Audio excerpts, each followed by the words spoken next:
Hi, very glad to see you on the channel. Before you start listening to the story, write in the comments whether you like the voice on the video. I've been gone 5 days. Not long, really. A fishing trip with my brother up in the Ozarks. No phones, no news, just the soft rhythm of casting lines and the hiss of campfire wood. When I got back, our cul-de-sac looked the same. Trimmed lawns, American flags, plastic flamingos, and wind chimes dancing in the breeze like nothing ever changed. But something felt off the second I stepped inside our house. I didn't know what it was, only that it was quiet. Too quiet. Melissa usually played music when she was home. She'd hum around the kitchen, half dancing with her coffee, or call her sister and gossip until her voice wore out. But that afternoon, I walked into silence. No music, no smell of her candles, not even the lingering scent of her favorite lotion. Just stillness. I called out for her. No answer. Then I noticed the back patio door slightly ajar. I stepped outside, expecting to see her in the garden or maybe curled up on the porch swing. Instead, I found a tray on the table with 2 empty glasses, condensation still fresh, and a bottle of lemonade halfway gone. There were 2 folded towels draped over the chair by the pool. One was hers, the other bigger. Not mine. I didn't say anything. That night she came back around 6, hair damp, cheeks flushed. She smiled when she saw me. "Hey, I thought you were getting in tomorrow." "Nope," I said, keeping my tone light. "Figured I'd surprise you." She set her purse down like it weighed too much. "Well, you did." We kissed brief. Her lips were cool, her eyes a little too wide. "Have a good time?" she asked, heading to the kitchen. "Yeah, got sunburned. Your tomatoes are looking good, by the way." She laughed. "I watered them this morning. Had some help, actually. Adam came by. Fixed that gate hinge." I nodded slowly. "Nice of him." She poured herself a glass of water, hand not quite steady. "He's handy, that's all." Said he was bored, needed something to do. I didn't say anything else. Just watched her move. She was wearing the necklace I bought her last year, one she hadn't touched in months. And her nails were freshly done, not chipped or rushed like usual. Perfect. And that bothered me more than it should have. Later, I walked the perimeter of the backyard. The gate hinge was tight, that part was true. But the cushions on the pool chairs were still damp. And the scent of sunblock hung in the air, stronger than usual. She didn't wear much when she was alone. Claimed it made her break out. The next morning, I checked the backyard camera. It hadn't been working for a while. At least that's what I told myself. But when I opened the app, it was online. Someone had turned it on. I scrubbed back through the footage from the day before. There was Melissa, in a bikini I didn't recognize, lying on a lounge chair, drink in hand. Then Adam appeared. He wasn't fixing anything. He was shirtless, sunglasses on, carrying a bottle of sunscreen. I watched him sit beside her, watch him rub her shoulders, her legs, her thighs. She didn't resist. She led him into the pool house. I stared at the screen long after it went dark. But I didn't slam anything. I didn't call her out. I didn't demand answers. Instead, I sat back and started planning. The following day, I went to work like nothing was wrong. I clocked in, shook hands, laughed at Mike's usual gripes about the vending machine, and spent most of my shift organizing a shipment that came in 3 days late. I even stopped for donuts on the way in, like it was just another Monday. No one suspected a thing. Not even me, if I lied to myself hard enough. I was good at that, pretending things made sense when they didn't, smoothing over gaps in logic with blind trust. But the truth had already taken root. Something was wrong, and it had Adam's name written all over it. Still, I didn't move. Not yet. You don't pull a trigger until your finger's steady. Melissa texted me at noon. "Hope your day's going okay. I'm making your favorite tonight, grilled salmon. Love you." I stared at the screen longer than I should have. My wife, who hadn't cooked in weeks, suddenly deciding to wear her apron again? Cute. It would have been convincing, too, if I hadn't already seen her let another man walk through our pool house like it was his own private suite. When I got home, the smell hit me at the door. Lemon, garlic, all the right notes. She had wine already poured, candles lit, soft jazz humming from the speaker in the corner. She greeted me with a kiss and a smile that was just a bit too perfect. I almost laughed. She didn't cook like this unless she was trying to erase something. "Rough day?" she asked, watching me shrug off my jacket. "Long," I said. But this smells amazing. Thought I'd surprise you. You've been so tired lately. I nodded. You didn't have to go all out. She grinned. I wanted to. Dinner was good. Conversation was light. She asked about work, told me about running into one of her friends from high school at the grocery store. Said she and Claire are thinking about taking a girls' trip next month. Some cabin upstate, just hiking and wine and resetting. I asked who else was going. She hesitated a second too long before saying, just Claire, probably. I didn't press. I wasn't ready to tip the scale. After dinner, she offered to do the dishes, practically shoved me out of the kitchen. Go relax. You've earned it, she said. I sat on the couch, pulled up the neighborhood message board on my phone, and scrolled while the water ran. New family moving in down the street. Someone's cat went missing. Memorial Day barbecue sign-up sheet posted by one of the neighbors. I opened the form and added our names to the list. Drinks and grill duty. Perfect. At 9:40 p.m., Melissa got a text. I heard the chime from across the room. She didn't reach for it, just wiped her hands, dried the sink, and came to sit next to me. I waited 10 seconds, then glanced at her phone when she wasn't looking. The preview was small, but I caught enough. You left it in the... She picked it up fast. I turned my head, gave her a curious look. Work stuff, she said too quickly. The staging company's a mess this week. Always something, huh? I said. She smiled again, then leaned her head against my shoulder. I'm just glad you're home. I hate sleeping without you here. It would have been sweet if I hadn't already seen her invite someone else into our world like I never mattered. The next morning, I left earlier than usual, took the long way to work, and made a stop. Knocked on a door I hadn't knocked on before. Just 2 blocks away, newly painted shutters, a for sale sign barely hanging by a nail. The woman who answered was Savannah. Tall, brown-eyed, soft voice. She'd moved in a week ago, transferred in from Kansas City. Nurse. Recently divorced. We talked on her porch for 10 minutes. 15, maybe. Long enough for me to smile for the first time in days. She offered me coffee. I declined, but not for long. That night, Melissa asked what I thought about redoing the backyard. Adam said he could help with a new garden layout, she added casually. I looked at her, straight into her eyes. Let's hold off on that, I said. I've got something else in mind. And I did. She just didn't know it yet. Melissa was in the shower when I found it. She left her purse open on the bed. Rare for her. She was the kind who zipped up everything, even her lip balm, like privacy was a performance. But that morning, it sat wide open like an invitation. I hadn't planned to look. I really hadn't. But my hand moved before my thoughts caught up. Inside was the usual mess. Keys, receipts, half a melted peppermint. But at the bottom, tucked beneath her sunglasses case, was a small box wrapped in dark green tissue paper. It wasn't labeled. No card. No receipt. But the size and shape told me everything. Jewelry. I hesitated, then peeled the tissue back carefully. Inside was a matte black bracelet. Leather. Men's style. Engraved on the inside. Fix what matters. Subtle. Stylish. Not for me. I never worn bracelets in my life. I stared at it for a full minute, the words burning like they'd been branded for someone else.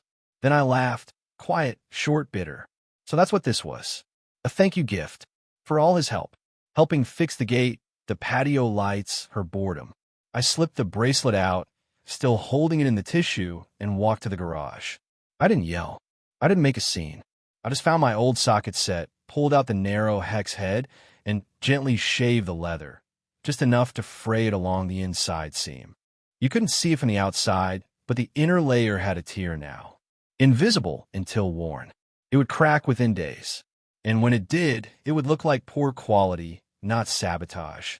Then I slid it back into the box, rewrapped the tissue, and tucked it into the very bottom of her purse. She'd never know I touched it. Later that afternoon, she walked into the garage while I was straightening up the shelves. "What you doing out here?" she asked, voice casual. "Looking for that hose splitter," I said. "Thought I'd water the lawn more evenly this week." She smiled. "Still planning to help with the neighborhood barbecue?" "Wouldn't miss it." She hesitated. "I was thinking about inviting Adam. You know, since he's always helping with stuff." "Sure," I said, not even blinking. "Good neighbor." She looked relieved, then wandered back inside, humming a little. That was her tell. Melissa only hummed when she felt like she'd gotten away with something. like she was proud of her own cleverness. I checked the backyard cam again that night. Nothing new. The app showed recent logins. Hers. She'd started watching the feed too, probably to make sure the footage was clear. She must have realized it was on after I returned. Smart enough to cover her tracks, not smart enough to wipe the log.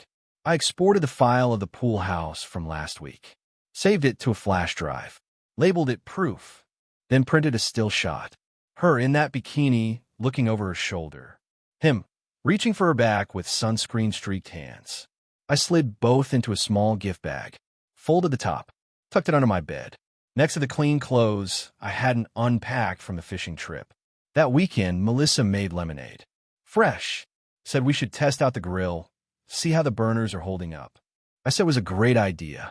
I'd invite the whole block. She clapped her hands and kissed my cheek like it was all hers again. I asked her what Adam liked to drink. She said whiskey, I think. Figures. Sunday, while she was at the store picking up party things, I took a walk down the block. Stopped in front of Savannah's place. She was outside, trimming the hedges, hair pulled up in a messy braid. Need an extra hand? I asked. She looked up, smiled. Sure. You any good with pruning shears? Decent, I said, but I make up for it with conversation. She laughed, handed me the spare pair. And just like that, I started fixing something too. The days leading up to the barbecue were strangely smooth. Melissa was bright, involved, full of energy in a way that almost fooled me. She started waking up early to get ahead of errands, spent afternoons trimming the garden, even arranged citronella candles for ambience. She said it would be our best Memorial Day yet. She said it like we were still a team. I said nothing.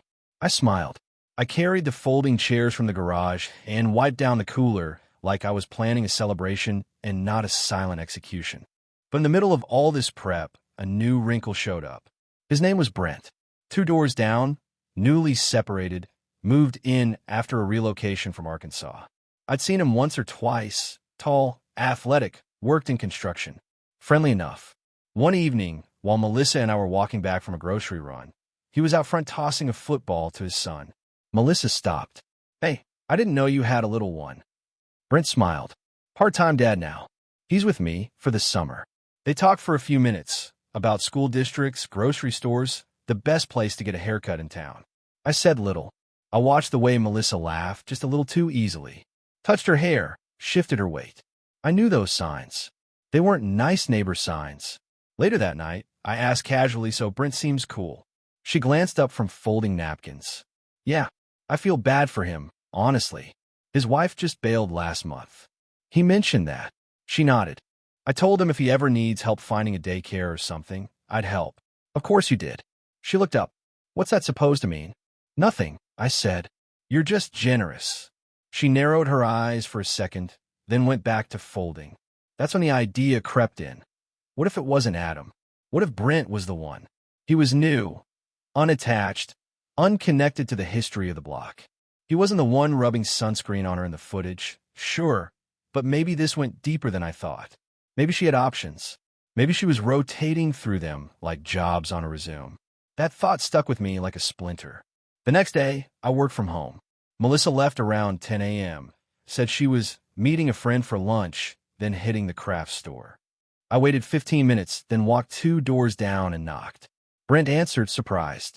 Hey, Derek. Everything all right? Yeah, I said. I just realized we never got a proper welcome in. Figured I'd drop by. He stepped aside. Come in. It's a mess, just warning you. I stepped into a living room full of boxes and Legos. A kid's voice echoed from the hallway. Brent called out. Tyler, you good? Yeah, came the reply. We talked for a while, sports, weather, work. Then I asked, carefully, you ever run into my wife when she's out and about?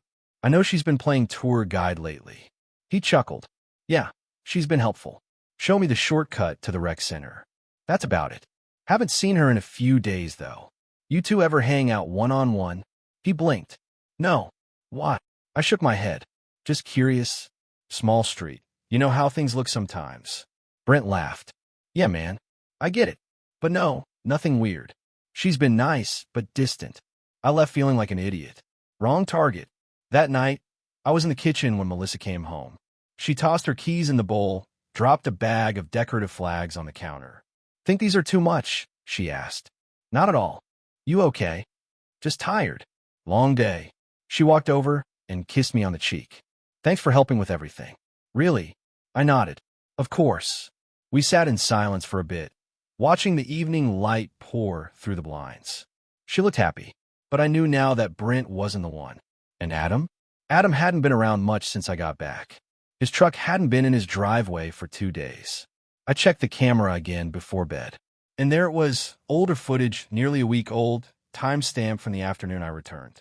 Melissa, bikini, towel, chair, and Adam, again, walking from a house, grinning, barefoot, holding a water bottle like he lived there. I'd taken a detour for no reason. All the signs had pointed in one direction, and now I had to follow them all the way to the end. That night, I lay awake listening to the ceiling fan hum like a distant engine, soft and relentless. Melissa breathed steadily beside me, arm draped over her stomach, one knee bent toward my side like she belonged there. But I couldn't feel her anymore. I stared up at the darkness, counting the slow rotation of the blades while my mind traced the footage frame by frame. I had tried to give her room, time, even the benefit of the doubt. I tried to believe what she said about Brent, about errands, about her sudden obsession with organizing everything in the garage. But all I saw now was distraction. She wasn't fixing our home. She was keeping herself busy until the next visit, the next secret. She didn't speak Adam's name anymore. Hadn't in days. Like saying it out loud might wake up guilt she'd managed to keep dormant. But I remembered what the camera showed me, and I needed to know what she was hiding now. So I started paying closer attention. The next morning, she left early. Said she had to help a friend rearrange furniture before a move. When I asked who, she said, Claire. The same Claire she'd floated a girl's trip with. The same Claire I hadn't seen in months. I nodded like I believed her. She smiled, kissed my cheek, and left in leggings and a ponytail, carrying her gym bag like it was just another Tuesday. I waited 15 minutes, then opened the app connected to the house camera. Not the backyard. The front. Her car turned left. Not toward Claire's. Not toward downtown. Toward the cul-de-sac exit. I followed. Not immediately. I gave it time, enough for her to think the lie had settled. I took the side streets, looped around, and pulled onto a street I hadn't been down in weeks. Parked in the shade, waited, and watched her car roll into Adam's driveway. My stomach clenched, but I didn't move. I didn't even blink. She got out, looked around, not nervously, but habitually, like this was routine, like this wasn't the first or second time. She knocked once. He answered in gym shorts, bare feet, no shirt. She smiled. He stepped aside. She walked in. The door closed. I didn't breathe for a full minute. Then I started the truck, pulled away, and drove until the trees blurred outside my window. By the time I got home, she was back too. Hair wet, eyes fresh, smelled like coconut. Claire canceled, she said before I asked. We got halfway there, and she texted me, migraine. That sucks, I said. Yeah, I didn't feel like coming back home, so I just drove for a bit. Clear my head. I nodded, watching her. Good for you. She smiled and walked into the kitchen, humming under her breath. That night, while she was showering, I went to the garage again. This time, not to fix or pretend. I needed confirmation. Her gym bag was next to the dryer. I opened it. Inside was her water bottle, a granola bar, a change of clothes, and another towel. Folded, still damp.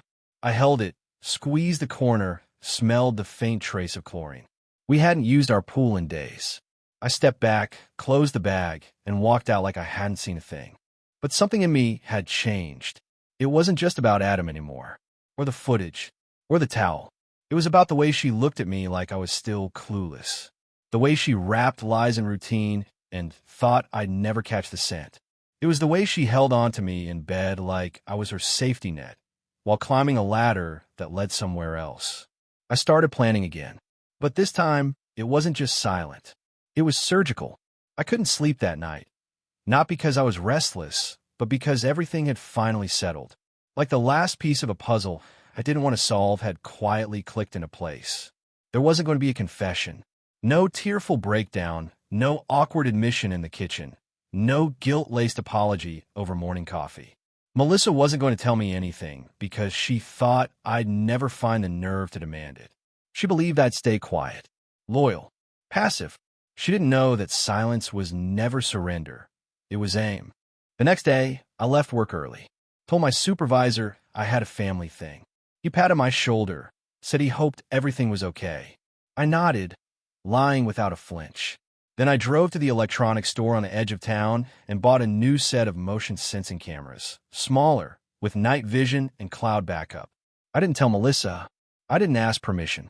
I waited until she went out for errands that afternoon and installed them. One in the garage, one in the living room, camouflaged in the fake vent she always said we should fix. One behind the pool house, hidden in the flower bed she never watered. I synced them to a private app she didn't know existed. I didn't need guesses anymore. I needed evidence. And if she wasn't going to hand it to me, I'd take it. That evening, she came home with groceries, smiled like we hadn't been orbiting different planets. I helped her unload, cracked a few beers, made conversation. She seemed relaxed, even playful. We stood in the kitchen while she told me about running into someone from high school in the cereal aisle. She laughed like the world was fine, like our marriage was untouched. I leaned against the counter, nodding at the right spots, pretending not to notice the way her phone never left her hand. "You feel like grilling this weekend?" she asked.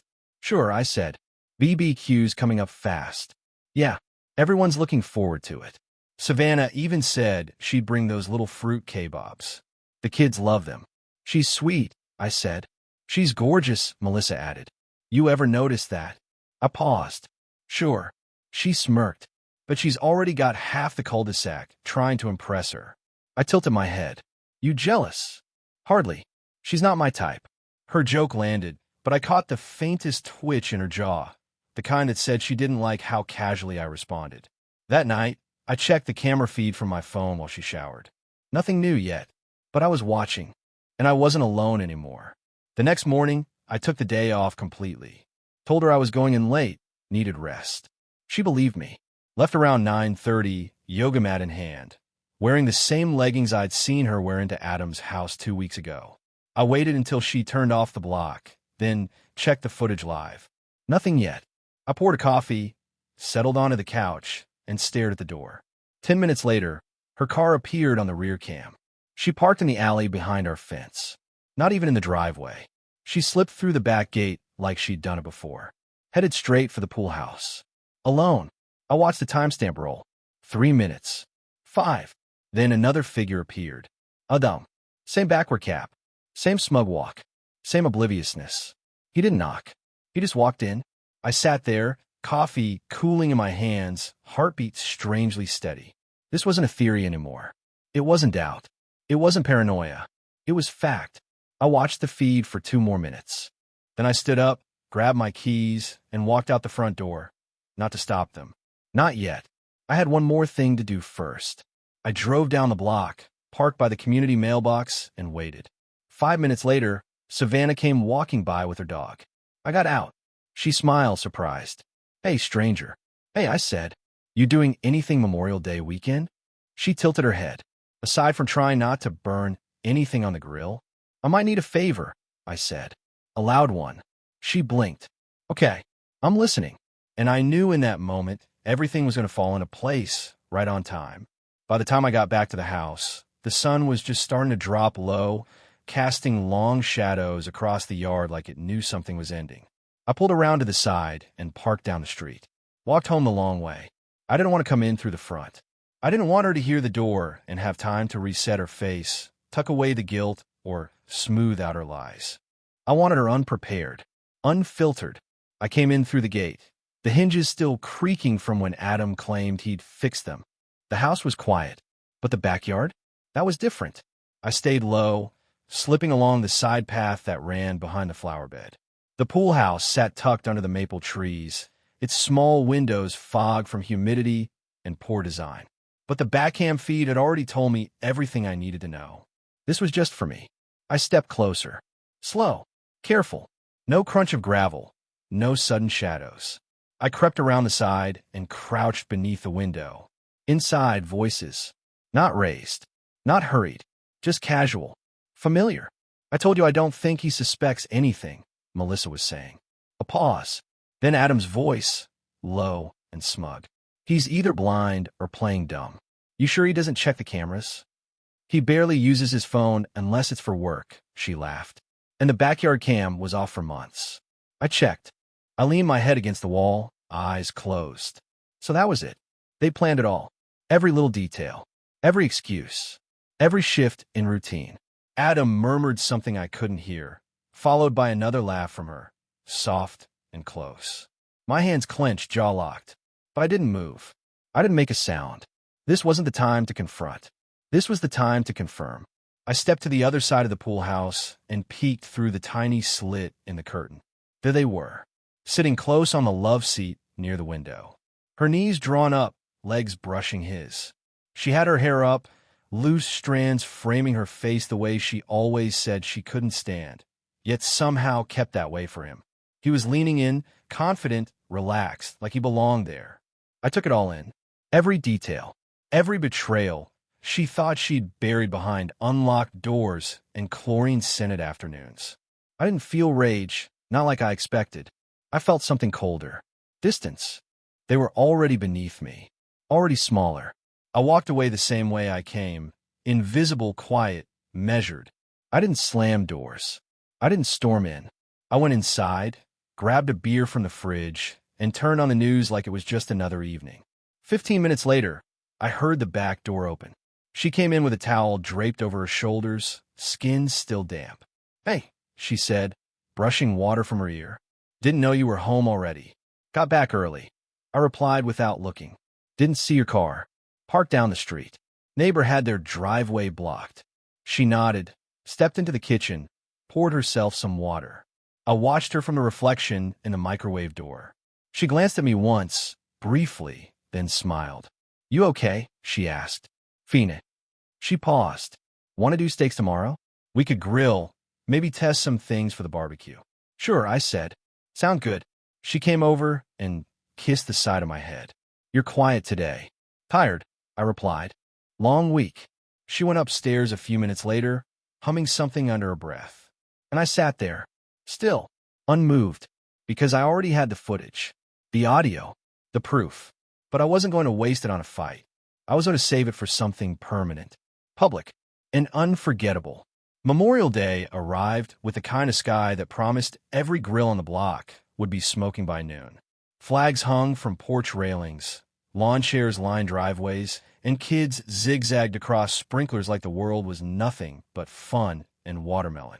Our cul-de-sac had always taken a holiday seriously. People brought their best recipes, wore matching red, white, blue, and clinked glasses like everything was perfect. This year would be no different on the surface. But I had other plans. Melissa was already up and moving before I even left the bed. She bounced around the kitchen humming, chopping vegetables, marinating steaks, and triple-checking the cooler. She looked happy. That kind of smug, polished happy that only shows up when someone thinks they've outplayed you. She had no idea she was 3 hours away from watching the floor drop out from under her. "You good with the grill?" she asked as I walked in. "Absolutely," I said. "Got the coals prepped already." She smiled. "I'm so glad we're doing this. Everyone needs it, especially after the year we've had." I nodded and kissed her forehead. She had no idea. The guests started rolling in around two.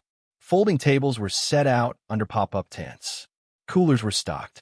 Speakers blasted classic rock, and the air smelled like hot dogs and victory.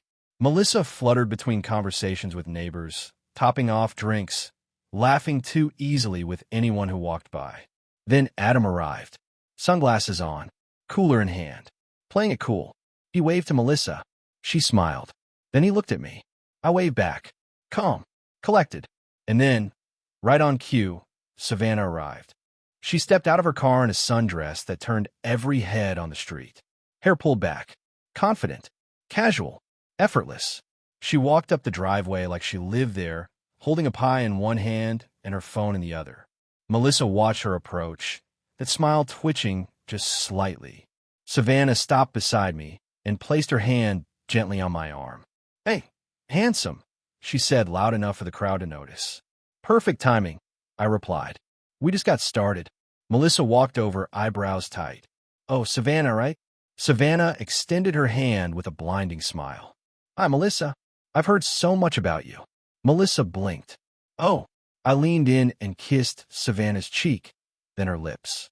A hush spread like a dropped glass. Someone at the neighbor's table actually stopped mid-bite. I turned back to Melissa and said loud enough for everyone to hear, figured I'd get some help fixing things too, emotionally and otherwise. She froze, just for a second, then tried to smile. It cracked halfway up her cheek. Adam took a step back, visibly uncomfortable. I need to check on the drinks, he muttered. He turned and disappeared into the crowd. Melissa just stood there, mouth parting like she might speak. I handed her a small gift bag. She took it automatically, eyes flicking down. Inside, a still frame from the security footage, her in that bikini, Adam behind her, and a flash drive labeled, Proof, for court. Her face drained. I didn't say another word. I turned, took Savannah's hand, and walked back toward the grill. People whispered. Others avoided eye contact. One neighbor actually clapped, once before pretending to swat a bug.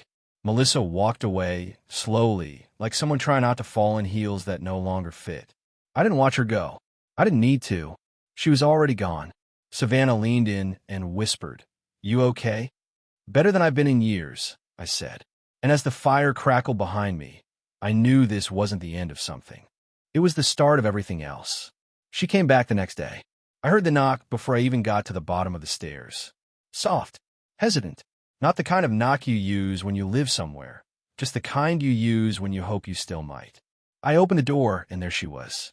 No muck-up, hair pulled back, hoodie 3 sizes too big, eyes puffy and wild like she hadn't slept. She looked smaller than I remembered.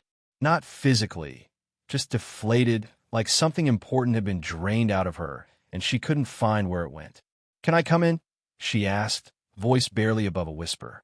I didn't say anything at first, just stepped aside.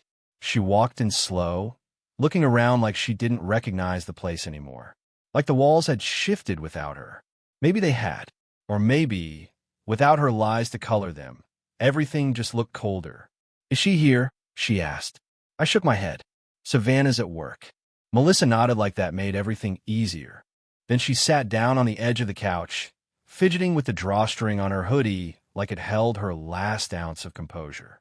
I didn't think you'd actually go through with it, she said. Why not? Because you're not like that. You don't embarrass people. You don't explode. I sat in the armchair across from her, arms folded. That's where you were wrong. I don't explode. I plan. She blinked, eyes already welling up. I messed up. That's putting it gently. I never meant to hurt you. But you did. She swallowed hard. It wasn't about love. It wasn't even serious. Not really. It was just don't, I said, holding up a hand. Don't insult both of us by pretending it didn't mean anything. Tears started falling now. Real ones. I didn't know how to stop.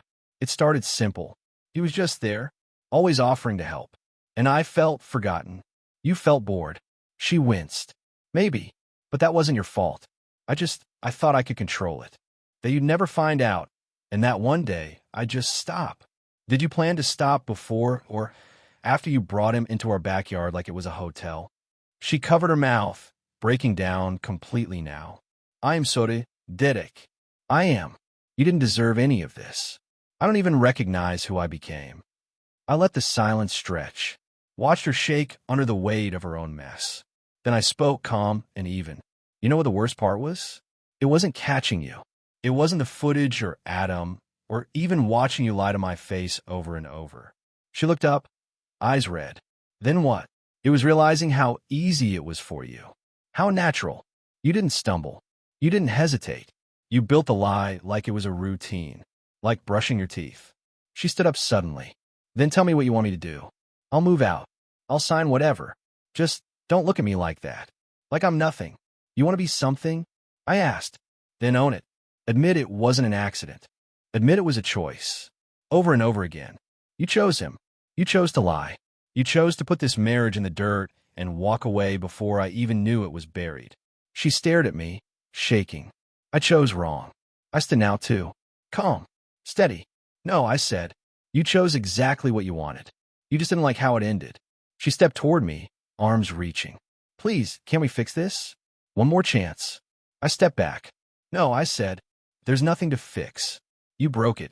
I just finally stopped pretending you didn't. She gasped. You're really done with me. I was done the second I saw him walk into our pool house like he had a key to my life. She turned, picked up her bag with trembling hands. I didn't think you had this in you. That's why you lost, I said. She walked out without looking back. And this time, I didn't watch her leave. I just closed the door.